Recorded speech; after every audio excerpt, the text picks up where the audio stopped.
Sek, puntahan ko po yung sinasabi ninyong mga tulisan na 25% nung panahon ninyo. Kasi po kung ibabangga po natin siya doon sa mga inihayag ni Senator Ping Lacson doon po sa kanyang privilege speech, yung mga scheme ba na sinasabi, Yes. ano po yung kaibahan noon pong panahon ninyo na dadiscover ninyo na mga anomalya at kalokohan nito pong mga tulisan na tinatawag ninyo doon po sa mga naibulgar ni Senator Ping Lacson? Or kumbaga pareho rin ba yung kanilang mga style?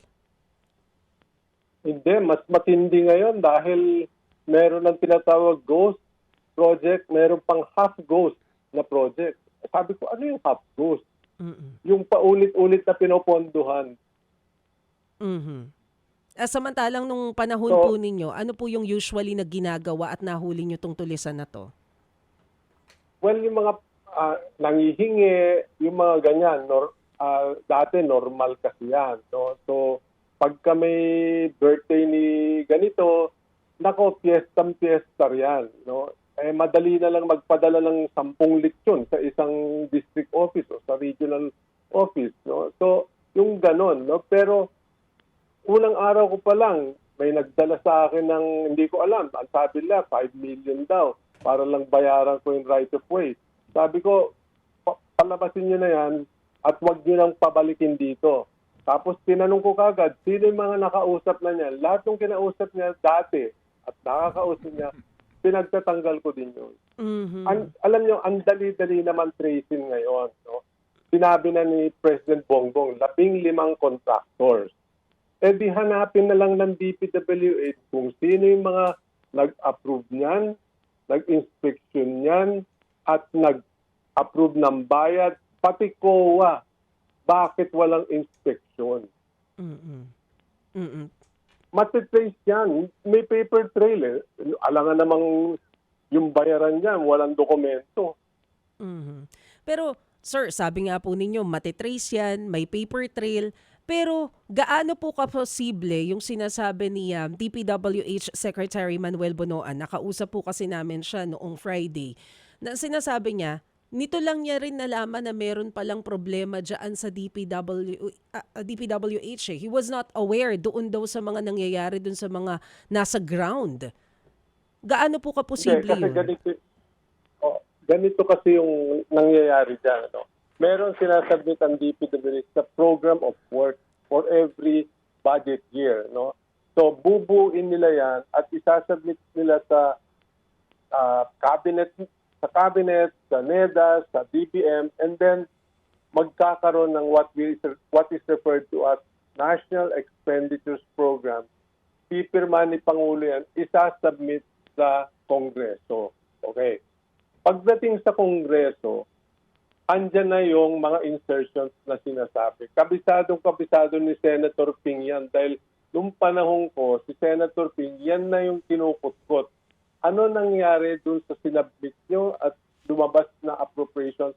Bakit ang daming pork barrel? Diyan na yung nagka-umpisa niya mga pork barrel na yan. No? So, sa madalit sabi, nag-submit ang DPWH ng NEP, National Expenditures Program, lumabas sa Kongreso, General Appropriations Act, budget ceiling. So from 900 billion, lumabas almost 1.1 trillion. So meron ng nadagdag insertion na 200 billion. Hindi lang pala yon. Dito nagka-problema si Secretary Bonoan. Ang nangyari, dun sa sinabit niyang 900 billion, meron pa palang natapyas, natanggalan dun sa regular programs nila na almost 250 billion. Naging congressional insertions na rin yun.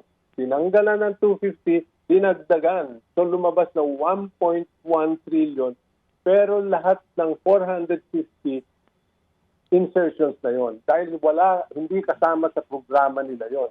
So may mga lumusot na mga project at the district engineer level na hindi dumaan, walang basis, hindi dumaan sa central office. Bakit kaya nakalusot ito sa panahon na to, Secretary? Nung time po ba ninyo, ano bang nangyayari? Bakit wala namang ganyang naging issue? Eh hindi, sa akin kasi noon maliwanag. usapan namin ni Speaker Belmonte at ni Majority Speaker Boyet Gonzales, ito lang ang pwedeng ilagay. National Roads and Bridges. Para ganun, maayos ko yung buong National Road Network at saka mga tulay nationwide. Yan, number 1 program. Pangalawa, flood control program dapat kasama sa what we call master plan. No? Merong master plan yan. At saka specific intervention for critical flood-prone areas. Flood control program, FCP. Pangatlo, yung tinatawag naming convergence program. Ano yung convergence program? Yung convergence program, kasi Department of Tourism, magde-develop sila ng tourism destination, hindi man lang sinasabi sa amin, paano kayo, anong kasing-kaling nandiyan? Barangay road, airport, ganun din, seaport, ganun din.